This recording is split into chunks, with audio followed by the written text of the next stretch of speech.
Welcome to another exciting episode of TEVAdrive, and today we present to you 2023 BMW iX60M flagship. It's the most powerful version of the iX BMW electric SUVs. It's the largest electric SUV in the BMW lineup, also the most expensive. As you know, in Europe they also happen to have the iX3, which is made in China, imported in the various versions, and they have iX1, which is both of which are not imported here. So really, for electric SUVs, full electric SUVs, this is the only choice for North America for now. So just to quickly give you the rundown of the various versions, and as you know, we have previously reviewed the iX50 version, slightly less powerful, also all-wheel drive.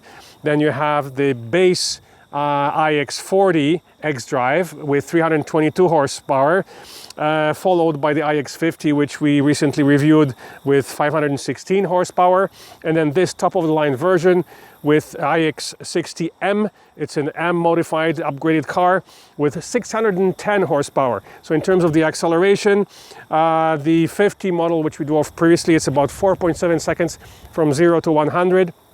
This one here is a full second faster, or 3.8 seconds using launch control. And then the iX40, they don't provide the statistics yet. The car is not available yet. We assume that with 320 horsepower, which is the same as the BMW i4 40 rear-wheel drive, your acceleration is going to be most likely around 6 seconds or so for such a big and heavy car. It is a big and heavy car, but it's actually lighter. As we mentioned during the previous review of the iX50, this car is actually lighter than our e-tron because of an extensive use of carbon fiber in the construction of this car. Some of the differences between the 50 and this 60 are the M modification. So the front is a little bit different. The front diffusers and the rear diffusers are a little bit different. As you know, this badge, I don't know if it opens now. Yes, it does. The BMW badge, just like with all the other iXs, hides the filler for the washer liquid. So, there we go. The other difference with the 50 are the tires, obviously, and that affects the range and efficiency of this car. We're gonna test the car under different conditions. We're gonna take it as usual on northbound on the 400 to our lake house using highway with climate, and then we're gonna drive it back using the other route via Collingwood back to Milton Chargers. And those tires, which are basically same size as our Audi e-tron after we upgraded, these are Pirelli's P0s, and the tires are 275, 40, 22. So 275 wide, 22 large rims. And you have the M logos, all over this car. First of all, on the rims here. Then you have the M logo on the blue calipers here inside the wheel. Beautiful blue calipers. And then you have another M logo right here on the side of the car. Other than that, the car is pretty much looks the same. And here again, you have the iX logo is in black. So is the M badge 60 right here on the right hand side. Other than that, the car is basically identical. So just different specs, a bit more aggressive styling, bigger tires and rims, and of course much better acceleration, which we'll get to in a moment. So in terms of the interior size and features, it's all the same with its 50 brother, so we're not gonna go through the interior features again with you. We'll just basically take you for a quick spin. So stay tuned and let's take it for the ride. Okay, here we are inside a 2023 BMW iX60M flagship, the top of the line version of this electric SUV from BMW. We won't be going through the interior features or our pet peeves. In case we didn't mention the previous video, as you may have noticed, we already have the review up for the cheaper and less powerful version, the 50 xDrive. The only thing that kind of bothered us, a couple of small things which are not major issues, the location of the cup holder. It's basically, you have the two-level shelf here with all the controls, and then there's the cup holders and the phone chargers down below. So when you're driving and trying to grab your coffee, it's very hard. It doesn't even come out. You have to do it sideways, and then very often you will hit the upper shelf as soon as you grab your coffee. So it's not very convenient. So that's one of the things. What was the other? Well, the other thing is that we're not crazy about is the button to open the doors. There is no physical handle to open the doors. It's just a button. So basically you do it like this. And I think there is a way to manually open. There's an emergency cord or something where that you pull in case you cannot. Yeah, it's right here. So there's a handle at the bottom. So if you don't like using the buttons, there is a handle. It's not very convenient to grab it. It's right here. There you go. So there is a manual handle right there, but it's down below. It's not very easy to grab. So there's two ways to open the door. So again, it's a technicality. It's not a big deal. The seat controls are all here, just like in most Mercedes cars. This car comes with heated seats, cooled seats, massage. The massage is only for the upper part of the lumbar, your lumbar support, different kind of massages. The seat itself is comfortable, but it's not a sports seat. There's a good chance that there is another upgrade for our standalone option for a sports seat. The lateral support for an M car from BMW is not very good for the laterals, and you cannot adjust it. Like the Genesis we just drove had the lateral support that was adjusted, and in sport mode it was hugging you. So other than that, it's a comfortable seat. And of course, the major difference of this iX60 from the cheaper and less powerful iX50 is the horsepower and the acceleration. So again, this car here, it has 610 horsepower, 3.8 seconds. The 50 is 516 horsepower, 4.7 seconds. And then the iX40 is 322 horses. No figures on that yet, but we're assuming it's going to be around 6 seconds acceleration. So of course, we'll try and get the feel for the launch mode in this most powerful of the iX cars, and then give you our ideas of impressions of highway driving and side roads driving once we complete those sections. And we'll test the Autopilot on this car as well. So that's about it for the major differences. Okay, so let's put it in. Actually, let me turn it off first so you can. There you go. That's the nice sound. When you turn off the car and turn on the car, it has this kind of impressive sound full of bass, very low sound. Okay, let's do it again. And because of the Bowers-Wilkins upgraded stereo in this top version, the sound is quite amazing in this car. Okay, so let's put it in drive, just like in all the other iXs. You can adjust the region speed. There's no paddles here. You adjust region through the menus here. However, the quickest way to get from regular driving mode with no region or low region to one pedal driving is by pressing the shifter here again, and you go from D, you go to B, and now you're in one pedal driving mode, which I prefer. Junior, on the other hand, prefers it just in regular coasting and no region or very low, the lowest possible region. So that's about it. So let's take it for a spin. We'll try and take it. This road is not perhaps the best to be testing the launch mode, but we'll try. It's a country road, it's a dead end, so we might be able to test it. Let's try it first.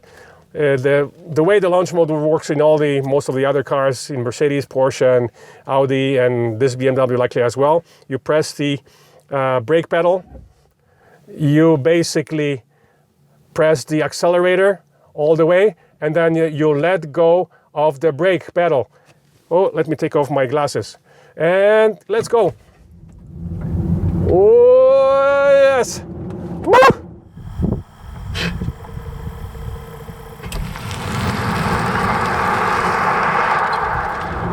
Oh, you can definitely feel the 3.8 seconds. Hopefully the cameraman didn't get too dizzy But that was good. Yeah, the launch mode is quite something. Whew.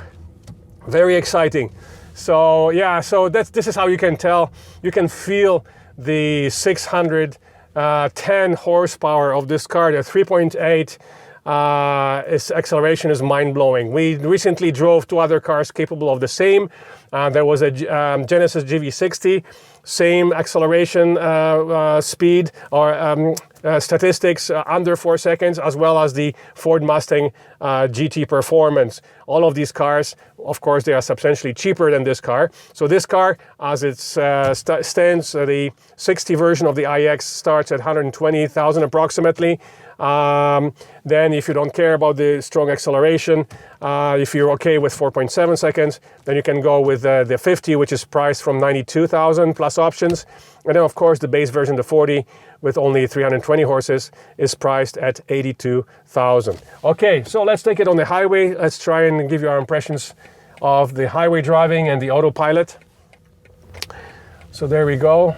There's traffic coming, so we cannot repeat our launch control, but that's okay. We tried it once. Trust me, it's impressive. You have to try it. It's quite amazing. The car positions itself, lowers itself when you use the launch mode, and then it's just mind-boggling acceleration. Of course, it's not Tesla Plaid-like, but already in terms of the price difference with the Tesla Model X, between this car and the base Model X, there's almost a $50,000 price difference. So you can get another electric SUV, brand new electric SUV, for the difference between this iX60M and the base Tesla Model X these days, which is crazy price difference. And then don't even mention the Plaid, which is over 200,000. So do you really need a 2.6 seconds versus 3.9? This is like, honestly, this is mind-blowing acceleration already. So if you indeed need to even more, you want to spend an extra 100, almost 100 grand for the Plaid Tesla, go for it. However, this is an amazing car. It's an amazing BMW, an amazing electric SUV. The interior is very luxurious, so it's completely different approach to electric SUV than the Tesla Model X. You can feel that this is a new generation car, even compared to our e-tron, even compared to our X5. This is a next generation electric SUV for sure. The strong acceleration, and we're in normal mode. We should have put it in sport mode. We forgot to do that. However, when you use the launch mode, I'm pretty sure that the car automatically, puts itself in the sport mode. So the way to change modes, of course, we showed you before in the other review, is My Modes button, and then you go Sport right here. Of course, the car reacts differently as soon as you put it in sport mode. Your dashboard changes color as well. So we're gonna try and press it a bit more. Okay, let's go. Quite impressive. So you basically, this is where you feel a difference in horsepower. When you are already at highway speed and you need to pass, or you're on a side road in order to pass quickly, this is where you feel the power difference. So now that we are on the 401 already, we're gonna put it in Autopilot. So the way you do it, activate here on the left of the steering wheel, and it's set. There you go. We're gonna set it at the speed limit. Now the car does not automatically adjust to the speed limit. We went through different options with the and the car knows. I mean, there's monitors, there's sensors all over the dashboard which know if you're paying attention, number one. Number two, if you're holding the steering wheel. So even if you let it go for even 2 seconds, there you go. On the head-up display, you can see a message, and right here too, take over. Put your hands on the wheel. In terms of our experience with the Autopilot, we had an instance where on a tight turn, the car went over the double yellow line in the middle. So, and in tight turns, just like with any other auto steer system, you have to be really watch it, and you definitely have to keep holding the steering wheel. So the only car Autopilot system that we know of, that we experience ourselves, that is truly hands-free, in certain situations and in certain areas on certain highways is the Ford Mach-E Blue Cruise, and it's truly hands-free. All the rest of them, you have to keep your hands on the steering wheel, otherwise the car is going to prompt you and it's going to ring bells and it's going to disconnect. So the other good thing about this Autopilot system is that if it cannot handle the auto steer, it'll ring the bell. Our issue was with the Volvo, that whenever the auto steer disconnects, that the car will basically not give you any, it'll give you a visual cues, but in case you're watching the road, not your dashboard, the car will not ring any bells to warn you that it's disconnecting the auto steer system. So we're in a traffic jam, of course, it's Sunday, and the car decelerates nicely, it keeps its distance, you can adjust the distance from the car in front of you. So in situations like this, the Autopilot system is phenomenal. It works great. Also, the stop and go function is there. So when you stop for red lights or for extended periods of time, the car will automatically restart. Again, you see, I got my warning that I should keep my hands on the wheel. So stop and go function is great. I don't know if we'll be able to demonstrate it because we don't have stop and go today. However, on the, there's an article. There is an article. There's a sofa on the road. We should report it on our Android Auto. Wow. Let's report it. Watch out, object on road ahead. Okay, somebody else reported it. Okay, so that's good. You see, it's always good to keep the Waze on because you never know. You could damage your car big time if you run into a sofa in the middle lane. Object on road ahead.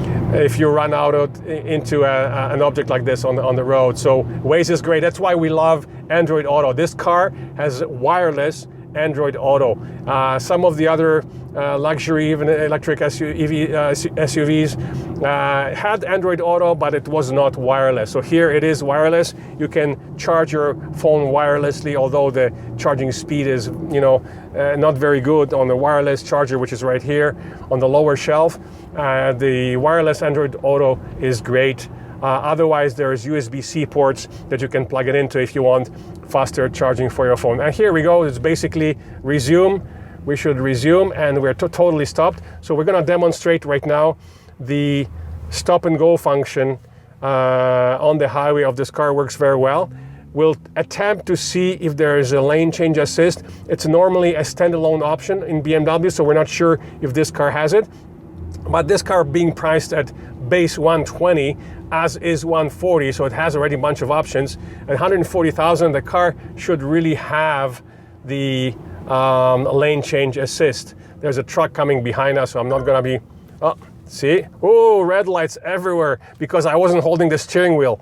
Wow. So there are red lights flashing right here and on the dashboard and in the HUD. I don't know if the LEDs in the doors was flashing as well, and you get a big loud bells warning that you should be keeping your hands on the steering wheel.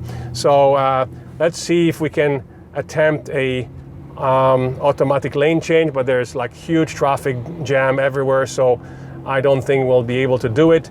In a lot of cars these days, and even in brand new EV SUVs, even those that are normally supposed to provide the lane change assist, this feature is disabled because of the chip shortage. So both Kia, Hyundai, and Genesis, which are supposed to offer that feature, they don't because of the chip shortage. So we're gonna resume, and then we're gonna press the change. No, see, this car doesn't have lane change assist, and again, it could be due to the fact that simply feature is temporarily not available due to the chip shortage. It's very possible that once the chip is available for the lane change assist system, it'll be installed free of charge for those clients who have ordered it and paid for it, and it will be activated over the air. A lot of the updates here for BMW are done over the air as well, just like in the most modern EV SUVs. So in terms of the statistics, we're gonna go over those when we do the summary as usual in Milton. We'll let you know what the average consumption was using the highway with the climate on. Actually, we should turn the climate on. It's been off, so it's getting a little warm. We should turn the climate on this way, and we're gonna put it at, well, there you go, very easy to do. Go back to Android Auto. And yeah, so basically we're gonna give you an idea of the consumption comparison with the highway, you know, going north as usual with the climate on, and then using side roads going back. So stay tuned for that in our summary section at the Milton Chargers after we test the car in various conditions. Okay, so here we are at the final stage of the review of the 2023 BMW iX60M, and that is the flagship top of the line version of the iX. We previously drove the iX50 as you know. There's also an iX40 available. So in terms of the price differential, the base model, the 40, starts at around 82, the 50 at 92. This one here starts at about 124. So a substantial price jump from the 50 to 60. This one, the top of the line one, has 611 horsepower. The 50 has about just over 500, and the base model 40 has 322 horsepower. So definitely quite a bit of a difference in performance and horsepower. So today we just want to give you the final impressions after our highway drive northbound and the hypermile exercise southbound using the usual routes. So I wanted to give you some statistics and then also tell you about the charging speeds. Okay, came a little closer because there's a big traffic at the Milton Chargers here. As usual, the Electrify Canada that we always use on our return. So basically, on the highway northbound route from Toronto to Midland, this was Friday afternoon traffic, so a bit of a cottage traffic, bit of stop and go, but then there were very rapid sections there as well. With the climate on, it was the temperature was about 28 degrees Celsius outside, so quite warm and humid. So we had the climate on as usual at around 22 degrees. And the average consumption that we got was 23, which would give this car, based on its net battery size, a range of about 559. So nowhere near the result that we got on the 50 model. And even more surprising is the hypermile exercise today on the southbound route from Midland via Collingwood all the way to Milton. So that's a distance of just under 200 kilometers using the side roads, as you know. So we kept the speed below 100 kilometers per hour. The score was 21, so not that much different from our Audi e-tron, as you can see. Actually, these two cars are using the same tire size. So in this, which is one of the differentials between the 50 and the 60 model on the iX, 275, 40, 22s, which is identical size to the tires we use now on the Audi e-tron. And as you know, the best result we got in the hypermile on the Audi using these wider tires versus our stock tires is about 22. Here today we got 21, so not much of a difference. Even though, remember, this is a bigger car, it is a lighter car, it's supposed to be much more efficient, but not much of a difference. So again, we have to factor in that there was a bit of a headwind today. Heading south, we're going against the wind. That may have affected the result. So using that calculation of the consumption of 21, you would only get about 559 kilometers range based on the net battery size of 108, which means it falls much short of the 669 kilometer result on the iX50. So, and then, you know, unless you really want a fast car, you know, most of the people will be going for the 50 model, which is priced at 92 versus 125 on this one. So as the car stands with all the options, it's about 140,000. Of course, the luxury tax now applies on top of that. Let us take you to the fast chargers so we can tell you about our experience with the fast chargers. So we're here again at Electrify Canada in Milton. So we use them because of our Audi e-tron program. We have free charging until the end of 2022. So we use that plan to charge for free at Electrify Canada. Also, they have a much more reliable network than Petro-Canada, from our experience at least. And the reason we're using the fastest unit here is because it's basically faster. Even though this car is capable of only a maximum of 220 kilowatts, which is more than these 150 units can offer. That's why one of the reasons when we test the cars capable of higher speeds, we like to plug them in at the 350 kilowatt unit. And also that unit has a better cooling system. So from our experience, even if your car is under maximum 150 kilowatt speed, you'll be better off to plug into the 350 unit to get the maximum speed that your car is capable of. Our previous experience with the other chargers here in Electrify Canada, we only got about 45 kilowatts of speed. So that being said, let's walk over to the charging, the fast charger. So we started on our way north when we stopped at Electrify Canada in Barrie. We started just around 80, just over 80%, and we got the speed just around 100 kilowatts. Right now, as you can see, we're at 83%. We're down to 78 kilowatts. We started this session at around 67%, and the maximum we got today at 67%. I don't know if it's showing, it doesn't show where we started, but we did start at 67%. The maximum speed we got today was about 120 kilowatts, and then it tapered off fairly quickly, which means that the charging curve of the iX is not as good as the Audi e-tron, which is, as you know, from our previous videos, capable of 150 kilowatts, maintained all the way up to 80%, and then it tapers off. That being said, it's a fantastic vehicle. You know, it's a good size vehicle. It's not that 3-row, just a 5-passenger car.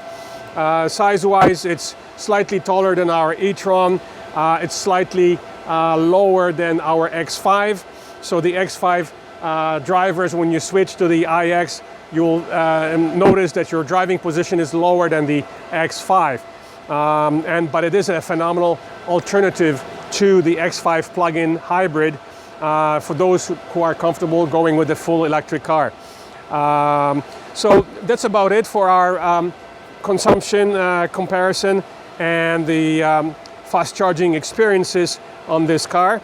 And as always, if you have any questions regarding this car, do not hesitate to comment. We'll be happy to answer your questions. And as usual, do not forget to press the subscribe button on our channel to stay informed about our future videos. We have lots more exciting cars reviews coming this year. Thank you for watching, and we'll see you next time.